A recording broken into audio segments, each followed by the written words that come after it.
রান্নায় চাই বদল, তাই একটা মাছের নতুন ঝাল, জিরে আদা সর্ষে লঙ্কা সাথে ধনেপাতা একসঙ্গে সব বেটে নিলাম। কড়াতে তেল দিয়ে দিলাম, তেল গরম হয়ে গেছে। এই যে মাছটা লাল করে ভেজে তুলে নিলাম। ওই তেলে 5 ফোড়ন দিয়ে দিলাম, একটা গোটা টমেটো দিয়ে দিলাম, 7-8 কোয়া রসুন থেতো করা দিয়ে দিলাম, হলুদ কাশ্মীরি লঙ্কার গুঁড়ো, নুন দিয়ে এবার বাটা মশলাটা ধনেপাতা দিয়ে জিরে আদা বাটাটা দিয়ে দিলাম, আধ বাটি জল দিয়ে দিলাম, মাছটা ভাজা মাছটা দিয়ে দিলাম। এই যে মাছ ফুটে গেছে, সামান্য একটু পাতিলেবুর রস দিয়ে দিলাম, কাঁচা সর্ষের তেল, 2টো চেরা কাঁচা লঙ্কা দিয়ে এই যে নামিয়ে নিলাম। পাতিলেবুর রস দিলে আগেও বলেছি আষ্টে গন্ধ থাকে না, অপূর্ব স্বাদ এই ধনেপাতা বাটা দিয়ে মাছের ঝাল। ধনেপাতা কুচি দিয়ে মাছের ঝাল একরকম লাগে, আর মশলার সঙ্গে ধনেপাতা একসাথে বাটা দিয়ে মাছের ঝাল খেতে কিন্তু আর এক রকম লাগে।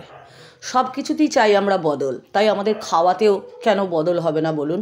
খেয়ে অবশ্যই দেখবেন, দারুণ স্বাদ।